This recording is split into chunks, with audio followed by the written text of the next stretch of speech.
आज ईमानदारी से उसका उपयोग हुआ होता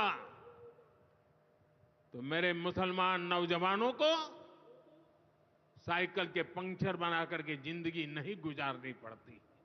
तो मेरे मुसलमान नौजवानों को साइकिल के पंक्चर बना करके जिंदगी नहीं गुजारनी पड़ती। वक्फ के नाम पर लाखों हेक्टेयर जमीन पूरे देश में है। इस जमीन, इस प्रॉपर्टी से गरीब का, बेसहारा महिलाओं बच्चों का भला होना चाहिए था। वोट बैंक के भूखे इन राजनेताओं से कहना चाहता हूं, अगर सच्चे अर्थ से आपके दिल में मुसलमानों के लिए थोड़ी भी हमदर्दी है तो कांग्रेस पार्टी अपने पार्टी के अध्यक्ष मुसलमान को बनाए। साथियों, ये कहते हैं कि उन्होंने मुसलमानों के हित में किया। मैं जरा ऐसे सभियों से पूछना चाहता हूं, वोट बैंक के भूखे इन राजनेताओं से कहना चाहता हूं, अगर सच्चे अर्थ से आपके दिल में मुसलमानों के लिए थोड़ी भी हमदर्दी है तो कांग्रेस पार्टी अपने पार्टी के अध्यक्ष मुसलमान को बनाए। क्यों नहीं बनाते भाई? संसद में टिकट देते हैं, 50% मुसलमानों को दो। जीत करके आएंगे तो अपनी बात बताएंगे, लेकिन ये नहीं करना है। कांग्रेस में तो कुछ नहीं देना है। देश के नागरिकों के अधिकारों को छीनना और देना, इनकी नीयत किसी का भी भला करने की कभी नहीं रही, मुसलमानों का भला करने की भी नहीं रही। यही कांग्रेस की अच्छी सच्चाई है।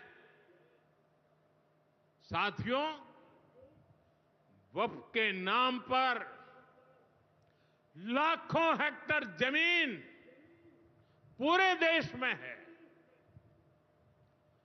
इस जमीन, इस प्रॉपर्टी से गरीब का, बेसहारा महिलाओं बच्चों का भला होना चाहिए था। और आज ईमानदारी से उसका उपयोग हुआ होता तो मेरे मुसलमान नौजवानों को साइकिल के पंक्चर बना करके जिंदगी नहीं गुजारनी पड़ती। लेकिन इससे मुट्ठी भर भू माफिया का कोई भला हुआ। पसमानदा मुस्लिम इस समाज को कोई फायदा नहीं हुआ। और ये भूमाफिया किसकी जमीन लूट रहे थे? ये दलित की जमीन लूट रहे थे, पिछड़ों की जमीन लूट रहे थे, आदिवासी की जमीन लूट रहे थे, विधवा महिलाओं की संपत्ति लूट रहे थे। सैकड़ों विधवा मुस्लिम महिलाओं ने भारत सरकार को चिट्ठी लिखी, तब जाके कानून की चर्चा आई है। वक्फ कानून में बदलाव के बाद अब ये गरीबों से जो लूटा जा रहा है वो बंद होने वाला है।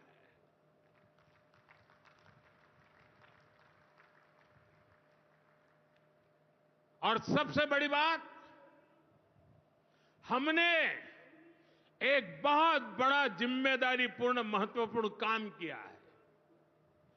हमने इस वक्फ कानून में एक और प्रावधान किया है। अब नए कानून के तहत, वक्फ के कानून के तहत किसी भी आदिवासी की जमीन को हिंदुस्तान के किसी भी कोने में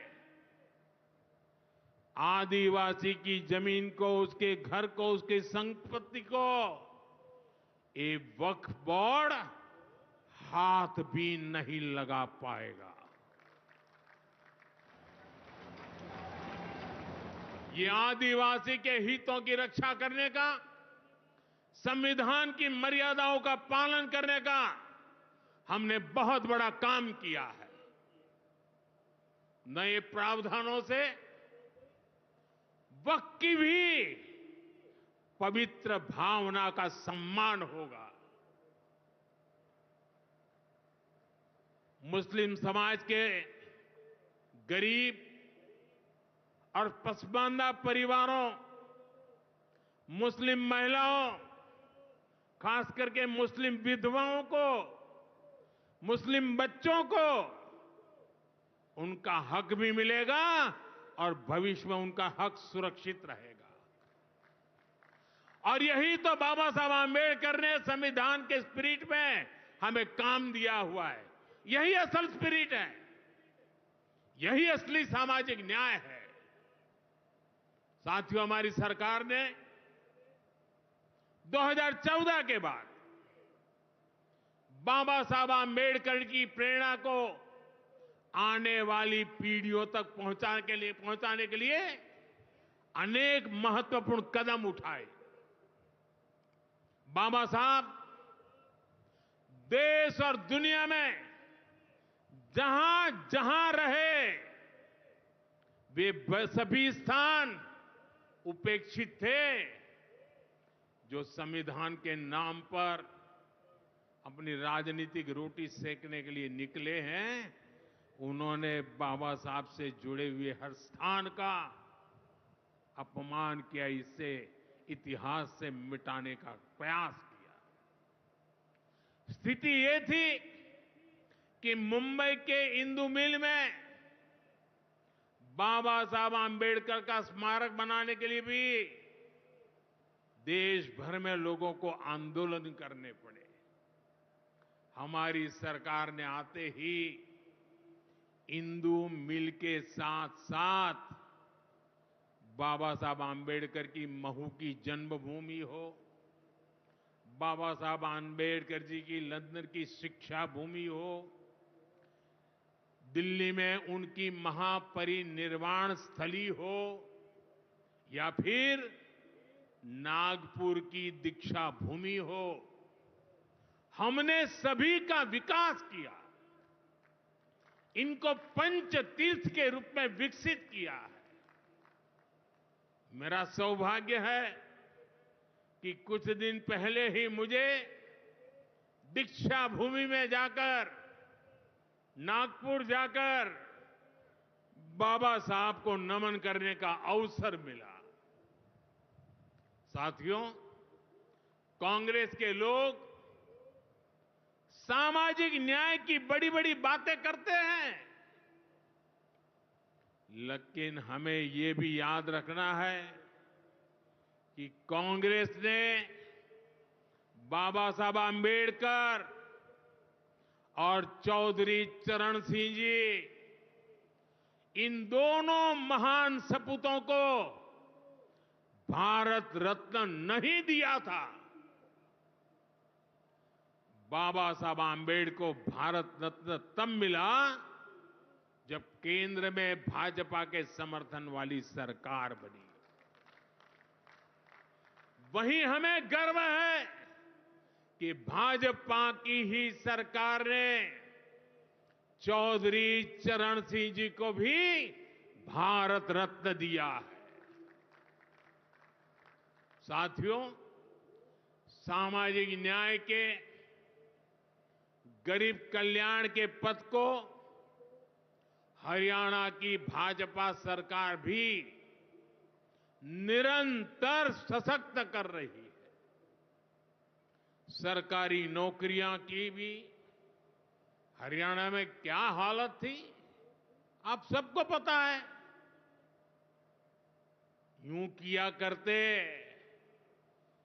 जे नौकरी लागनी है तो किसी नेता के गैल हो ले, और न तो रुपया ले आ, बापू की जमीन और मां के तो जेवर भी बिक जाया करते। मुझे खुशी है कि नायब सिंह सैनी जी की सरकार ने कांग्रेस की इस बीमारी का इलाज कर दिया है।